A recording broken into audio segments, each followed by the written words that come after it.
Hey everyone, this is Kartika and welcome back to my YouTube channel Physio's Healing Touch। तो काफ़ी सारे लोगों की ये ऐसी प्रॉब्लम होती है कि वो पढ़ के तो जाते हैं बट उनकी जो डिज़ायर्ड स्कोर है, डिज़ायर्ड मार्क्स जो है वो नहीं आ पाते हैं। तो हो सकता है कि आप जो आंसर प्रेजेंट कर रहे हो वो इतना प्रेजेंटेबल नहीं है, एग्जामिनर को जो वर्ड्स चाहिए आंसर के अंदर वो उसको दिख नहीं पा रहे हैं। तो इस वीडियो के थ्रू मैं आप लोगों को कंप्लीट एक्सप्लेनेशन दूंगी आपको कैसे आंसर को प्रेजेंट करना है। अगर आपको थोड़ा सा भी उस आंसर के बारे में पता है या फिर पूरा आंसर पता है उस क्वेश्चन का, तो आप कैसे उसे प्रेजेंट कर सकते हो उस आंसर को, ताकि इस बार जो आपके पहले मार्क्स आते थे उससे ज्यादा आप स्कोर कर सको। तो ये जो वीडियो है बहुत ज्यादा इंफॉर्मेटिव होने वाली है, इसे एंड तक जरूर देखना बिना स्किप किए। और एंड में मैं आप लोगों को कुछ बोनस टिप्स भी बताऊंगी। अगर आपको कोई आंसर है जो याद नहीं हो पा रहा है तो उसे आपको अब कैसे याद करना है, तो उसकी मैं कुछ आपको टिप्स भी बताऊंगी। तो ये वीडियो को एंड तक जरूर देखना। तो हम लाइन बाय लाइन सारी चीज़ों को कवर करेंगे इस वीडियो के अंदर। तो अब सबसे पहले जब भी हम न्यू आंसर स्टार्ट कर रहे होते हैं और जब हम आंसर लिखते हैं तो आप हमेशा जो आंसर है वो कैपिटल लेटर्स के अंदर और बीच में सेंटर में लिखेंगे ये आंसर, जैसे कि ये सेकंड आंसर है, और आपको साइड में नहीं लिखना। तो आपको आंसर जो है साइड में नहीं लिखना और कैपिटल लेटर्स के अंदर सबसे टॉप में लिखना है। इसका रीज़न ये है कि जब भी आप ऐसे टॉप में लिखेंगे, सेंटर में लिखेंगे, तो एग्जामिनर को पता चल जाएगा कि ओके ये आंसर अब खत्म हुआ है, अब नेक्स्ट आंसर चालू होने वाला है। तो वो जो आपके सारे जो आंसर्स है उनके मार्क्स देगा, क्योंकि कभी कभी ऐसा हो सकता है कि उसको पता नहीं चला कि कौन सा आंसर कब खत्म हो रहा है और कौन सा कब नेक्स्ट चालू हो गया है आंसर, और वो उसको एक ही पूरा आंसर मान ले। तो इस चीज़ों को अवॉइड करने के लिए आप लोगों को क्या करना है कि जो फर्स्ट टिप है उसके अंदर जो आंसर जो है आपको कैपिटल लेटर्स के अंदर सेंटर में लिखना है। नहीं मैम, अगर हम साइड में लिखते हैं तो भी एग्जामिनर को दिख जाता है, बट इसकी कोई गारंटी थोड़ी ना है कि हमेशा उसको पता चल ही जाएगा आपका आंसर। तो इस चीज़ को अवॉइड करने के लिए बेस्ट चीज़ यही है कि आपको हमेशा जो आंसर है वो सेंटर के अंदर लिखना है, और हो सके तो 1 या फिर 2 लाइन्स को कवर करता हुआ आपको पूरा कैपिटल लेटर्स के अंदर जो आंसर है वो लिखना है। तो ये हो गई फर्स्ट टिप, क्योंकि जो पेपर चेक करने का काम है वो बहुत बोरिंग काम है, और अगर आप एग्जामिनर को जितना ज़्यादा स्ट्रगल करवाओगे अपनी शीट चेक करवाने के अंदर तो वो आपको उतने ही मार्क्स कम देगा। तो अगर वो आपका आंसर्स ढूंढता रहेगा कि कहाँ पे शुरू हो रहा है, कहाँ पे खत्म हो रहा है, उतना ही वो परेशान होकर आपको मार्क्स कम दे सकता है। तो इस वजह से उसका जो काम है आपको आसान करना है। तो आप लोगों को क्या करना है, सेंटर के अंदर लिखना है आंसर और फिर ही स्टार्ट करना है नेक्स्ट आंसर। जो नेक्स्ट पॉइंट है वो काफ़ी ज़्यादा इंपॉर्टेंट पॉइंट है। तो जब भी आप आंसर लिख रहे होते हो और उसकी जो भी हेडिंग्स होती है तो उन सबको आपको क्या लिखना है, ब्लैक पेन से लिखना है। यस, ये जो पॉइंट है वो बहुत ज़्यादा बड़ा इम्पैक्ट डालता है आपके मार्क्स के अंदर। अब जैसे सपोज करो कोई आंसर है, उसके बेसिकली 5 इंपॉर्टेंट पॉइंट है और आपने उस आंसर को पूरा की पूरा ब्लू पेन से लिखा है। तो जब एग्जामिनर फटाफट चेक कर रहा होगा आपकी शीट और उसे सपोज करो कि सिर्फ 3 पॉइंट ही नजर आए, तो फिर वो आपको क्या करेगा, मार्क्स कम दे देगा। तो आपने सारा कंटेंट लिखा है फिर भी आपके मार्क्स कम आ रहे हैं। तो इस चीज़ को अवॉइड करने के लिए आपको हमेशा क्या करना है, ब्लैक पेन से ही अपनी हेडिंग्स लिखनी है। कोई भी हेडिंग्स हो उसको ब्लैक पेन से लिखो, क्योंकि उससे क्या होगा कि एग्जामिनर को दूर से ही पता चल जाएगा ओके ये सारे जो हेडिंग्स है इस बच्चे ने कवर किए, तो इसको तो मैं मार्क्स ज़्यादा दूंगा क्योंकि इसने सारे कॉजेज, इटियोलॉजी, पैथोलॉजी सब कुछ कवर किया है, सारे पॉइंट्स जो है इसने कवर किए। तो इस वजह से हमेशा जो हेडिंग्स होती है उसको ब्लैक पेन से ही लिखा करो। ये मार्क्स के अंदर काफ़ी ज़्यादा इम्पैक्ट डालता है। और अगर आप ऐसा सोचते हो कि पेन चेंज करने का इतना टाइम नहीं मिलता, तो ऐसा कुछ नहीं होता, टाइम मिल जाता है। मैं भी फर्स्ट ईयर में ऐसा सोचती थी कि अगर मैं बार बार चेंज करूंगी पेन तो मेरा टाइम चला जाएगा, इतना टाइम नहीं मिल पाता। लेकिन जब मैंने सेकेंड, थर्ड और फोर्थ तीनों ईयर में मैंने ऐसा ही किया था, पेन चेंज करके काम किया था, और टाइम मिल जाता है। आपको जस्ट थोड़ा स्पीड में लिखना पड़ता है लेकिन टाइम मिल जाता है। और अगर आप ये ट्रिक आजमाओगे तो आपको डेफिनेटली आपके मार्क्स के अंदर इंप्रूवमेंट मिलेगी। वो आंसर जिस भी रिलेटेड हुआ, जैसे इन्फ्लामेशन से रिलेटेड वो आंसर है, तो आपको सबसे पहले इन्फ्लामेशन लिखना है, उसकी हेडिंग लिखनी है। जो भी वो आंसर है जिस भी रिलेटेड है, तो आपको सबसे पहले उस टॉपिक का नाम लिखना है और देन आपको वो स्टार्ट करना है, और टॉपिक के नाम या हेडिंग जो भी होगी वो ब्लैक पेन से होगी। तो ये था हमारा second point.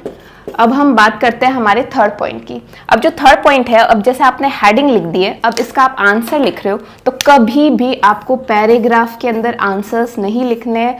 Please please please ये चीज़ अवॉइड करना। कोई भी ये जो पैराग्राफ है वो नहीं पढ़ना चाहता है, और स्पेशली जो एग्जामिनर होता है उसके पास इतनी सारी शीट्स होती है, वो आपका एक एक लाइन नहीं पढ़ेगा, और इनफैक्ट आपके जो मार्क्स है वो और कम दे देगा आपको। अगर आपने भले ही बहुत कुछ लिखा है उसके बारे में, लेकिन फिर भी आपको मार्क्स जो है वो कम ही मिलेंगे।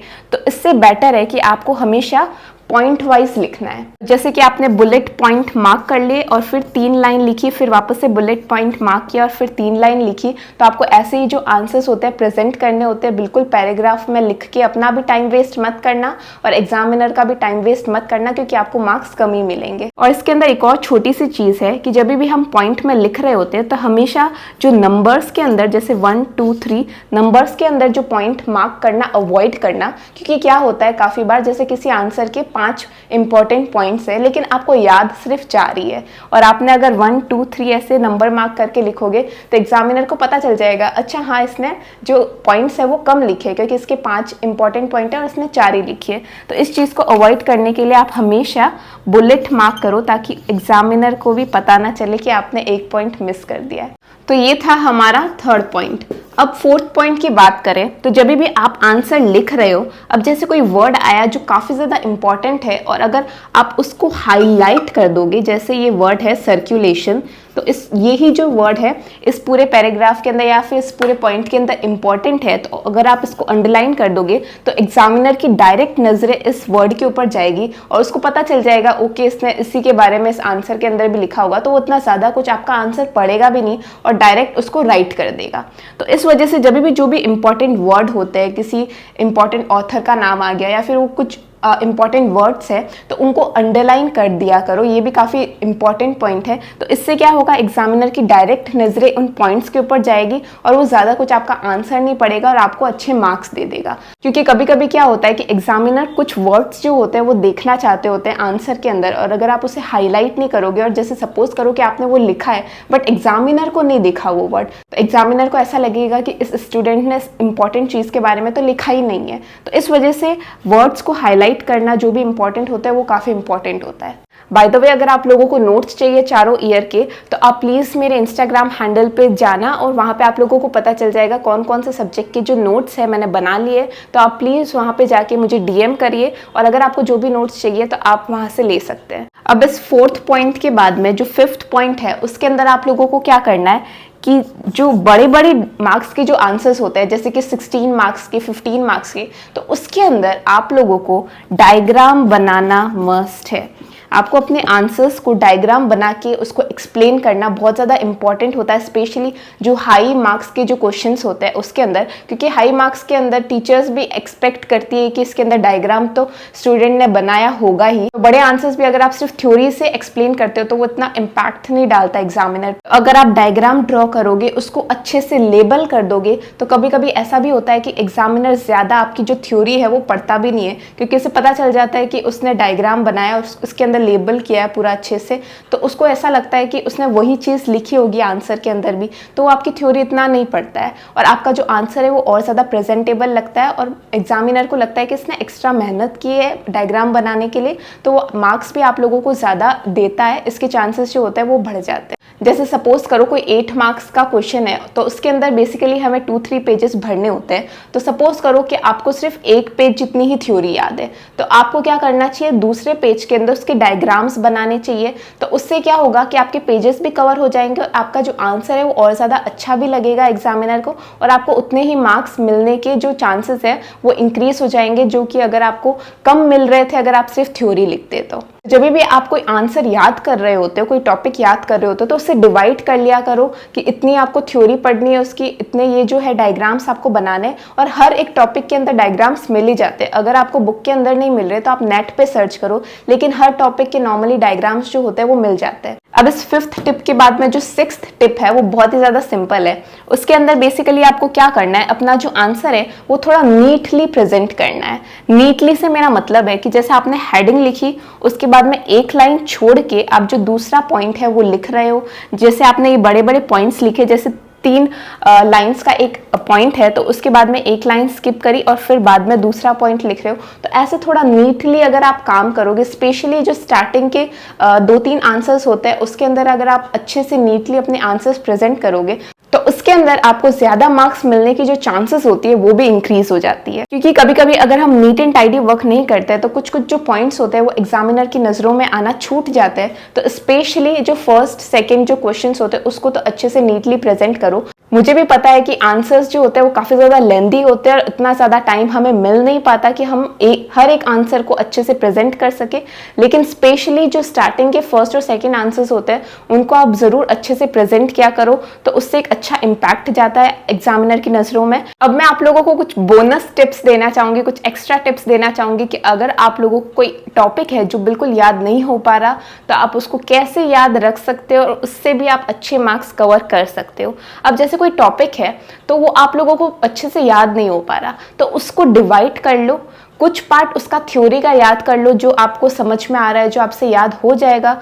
कुछ जो है फ्लो चार्ट के अंदर याद कर लो उसका बचा हुआ कुछ टॉपिक, अगर जैसे उसके अंदर कोई पैथोफिजियोलॉजी है या फिर कुछ भी ऐसा कुछ है जिसको आप फ्लो चार्ट के अंदर कन्वर्ट करके याद कर सकते हो, या फिर आप नेट पे भी सर्च कर सकते हो कि इसके अंदर कोई फ्लो चार्ट हो तो आप वो याद कर लो। और कुछ उसका पोर्शन जो है डायग्राम से याद कर लो, उसके अंदर जो भी डायग्राम है इंपॉर्टेंट है या फिर कुछ भी है तो वो देख लो और वो याद कर लो। तो अब वो जो टॉपिक था जो आपको बिल्कुल याद नहीं हो रहा था, जिससे आपके बिल्कुल मार्क्स नहीं आ पा रहे थे, लेकिन अब इस टेक्निक से अगर आप याद करोगे तो आपको कुछ हद तक अच्छे मार्क्स मिल जाएंगे। दूसरी बोनस टिप, अगर जैसे सपोज करो किसी आंसर के अंदर आपने थ्योरी इतनी ज़्यादा सही तरीके से नहीं लिखी है या फिर आपने बहुत ज़्यादा नहीं लिखी है, लेकिन उसके जो हेडिंग्स है, जो सारे के सारे उस टॉपिक की जो हेडिंग्स है वो आप लोगों को पता होनी बहुत ज़्यादा ज़रूरी है। बट इसका मतलब मैं आप लोगों को ये नहीं बोल रही कि आपको थ्योरी पढ़ के ही नहीं जानी, मैं सिर्फ उन चीज़ों के लिए बोल रही हूँ जब आपको याद नहीं हो पा रही इतनी ज़्यादा थ्योरी, लेकिन आप लोगों को उसकी जो हेडिंग्स है वो अच्छे से पता होनी चाहिए।